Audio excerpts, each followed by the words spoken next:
Going to start by telling you a bit about Durkheim in case you've never heard of him, just so you get his last name, Durkheim, D-U-R-K-H-E-I-M, and that's Emile. Durkheim, he's born to a Jewish family in France, which, as you know, by the time Durkheim's born, which is the second half of the 19th century, France was democracy, kind of politically opposed to religious authority. And by this time in France, we really have the beginning of all sorts of aspects of modernity, as I mentioned before. He lives through France's crushing defeat in 1870 to Bismarck's Prussian troops. So Prussia is what eventually became known as Germany, and Otto von Bismarck is the kind of military leader of Prussia. They crush French troops in the Franco-Prussian War, and Durkheim in some ways kind of becomes, as he does his studies in the French universities at the time, becomes completely attuned to this question of unity.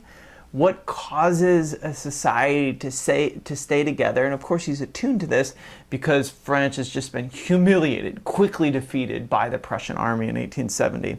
And at the same moment too, you have the Industrial Revolution for the first time really starting to transform French city areas, and he's seeing what's happened as country areas of small settlements that are closely connected by linguistic traits and by religious traits and by long history are breaking apart, and people are going to the cities, and you have this kind of explosion in population and really kind of the breaking of old social arrangements and patterns. And so he becomes intrigued by the 1880s and 1890s and begins writing in what becomes known as kind of the discipline of sociology. So he's one of the original inventors, and he's intrigued by this new level of thinking about the world. So not as about individuals and not just in broad categories as nations or races, as some of the language was used in that day,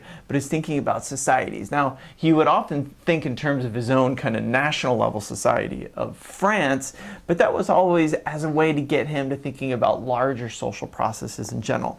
One of his first early studies is, in case you haven't heard, on the topic of suicide.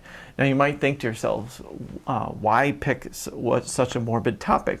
But what Durkheim does, and it's this brilliant example of early looking at patterns of statistics that he himself collected from reports like county coroner reports in France, early example of how to use that to try and get at these fundamental social questions. And he has this really interesting thesis, which is that suicide could happen for a number of reasons, but painting with a broad brush here, he was interested in how solidarity, so that cohesiveness we talked about, either cause suicide, and it could cause suicide in a number of ways. Two of the ones that he identified was you could have too little solidarity. In other words, that individuals would start to feel kind of disconnected from the social group, and they would have, in a famous French phrase that you often hear today, they would experience anomie, A-N-O-M-I-E, in which people would feel disconnected and think, oh, my life is meaningless in Durkheim's word, because I'm not connected deeply to the social group, so henceforth I'll kill myself. Or you could have suicide resulting from over integration into a social group, and he actually terms this altruistic suicide.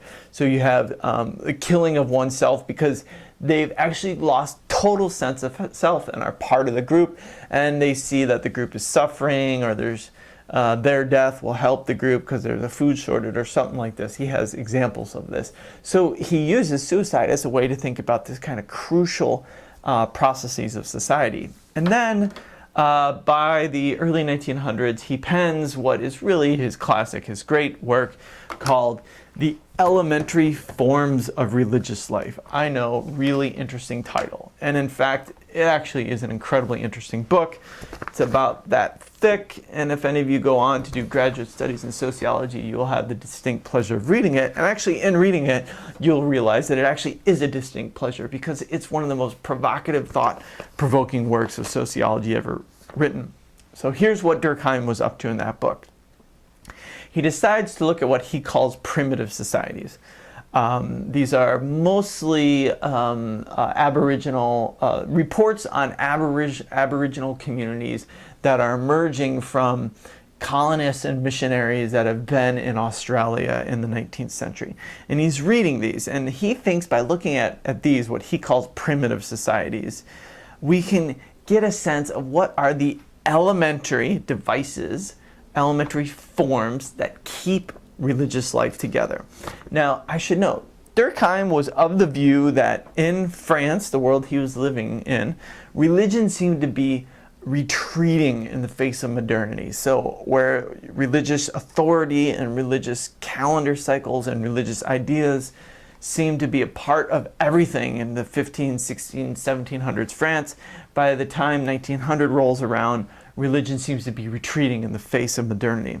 Now, there are other sociologists, such as Karl Marx or such as Max Weber, who thought this was a process that was kind of naturally bound to happen, and all of a sudden society would be based on rationality. But Durkheim had a very different take on this, which was that if religion is receding in the modern world, this is a problem, because in his reading of primitive societies, religion was the glue that held things together. And so Durkheim's thinking, well, religion might fade in terms of these overt systems of theological thought that we're familiar with, but there's no way that the glue of society could disappear, because then that would kind of be the end of human society as we know it.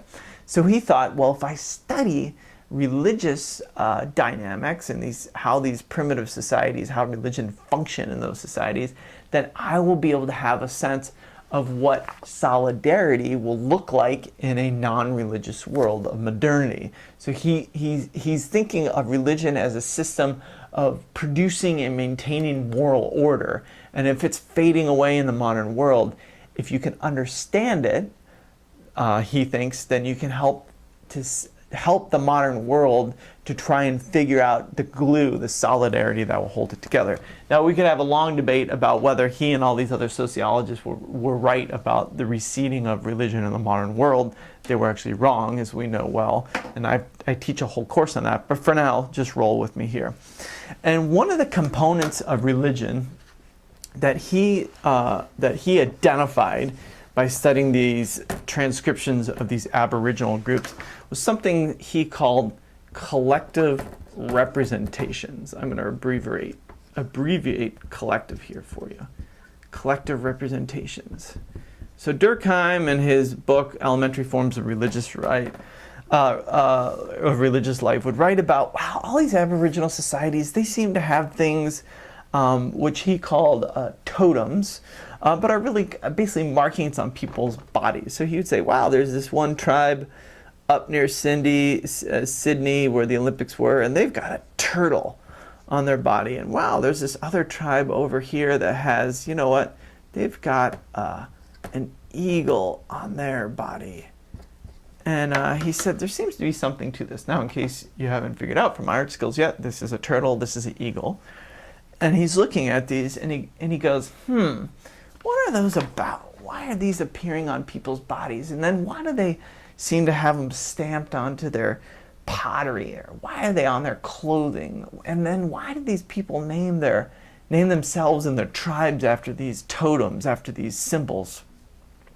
And he makes this argument that these totems, as he's called them, were not really about the actual symbol, what seems to be the symbol itself, a turtle or an eagle, but instead they were a way that a social group marked reality around them, and it's a way that they mark themselves to themselves. So for example, the Turtle Clan, well, they may be kind of obsessed with protecting turtles, so not eating turtles, not killing turtles, and why they may mark themselves with turtle tattoos or or when they find a dead turtle shell, they might incorporate that into the stuff they dance with in their ceremonies. What he says, these weren't really about being super concerned with the turtles. No, instead, turtle became a symbol that actually collected all of society, of this social group's focus. And so by relating to the turtle, this social group was actually relating to itself. Now this isn't so far-fetched, right? You can think of the usage of tattoos, for example, in prison gangs, or even nowadays, particularly since tattooing has emerged in the last 15 years and become quite regular, you can think of how it marks off social groups or certain stages of life, maybe even in college organizations that you've been a part of. So this isn't really far-fetched to look at a symbol like this and to think, it might have something with the social group.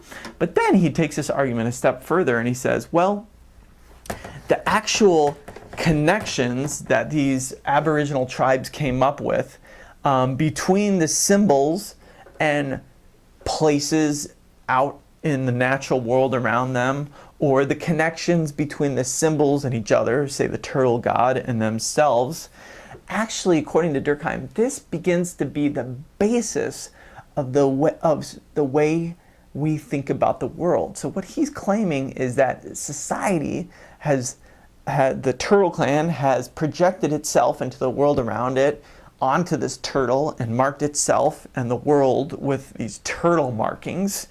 And by doing so, has begun to kind of systematize or categorize the nature of the world. And this is actually at the base of a thought system for this particular social group.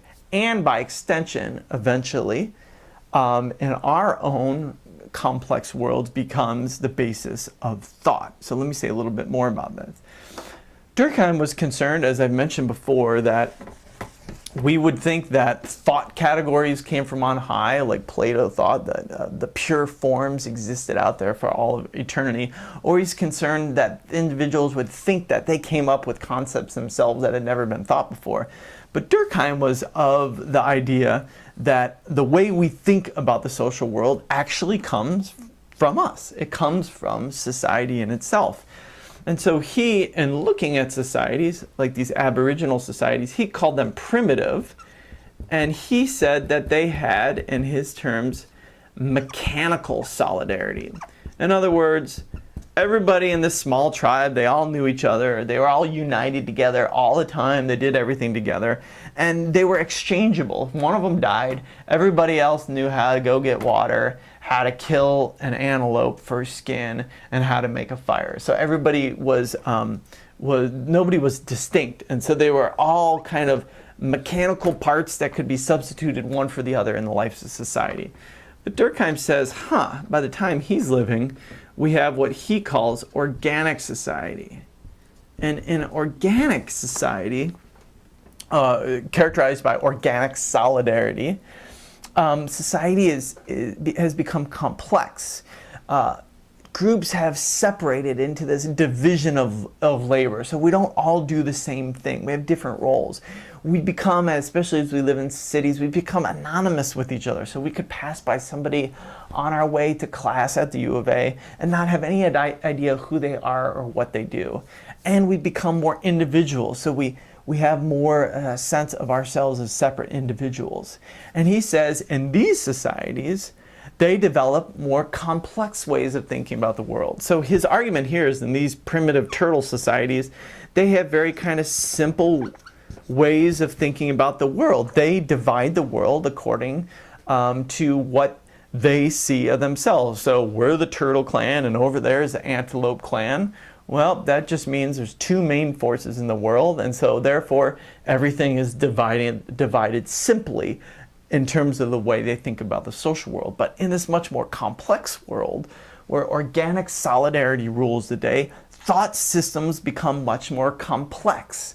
And so we don't just name things as turtles or eagle anymore, but instead we have all these really interesting collective representations that make our thinking possible. Now let me pause and I'll be right back.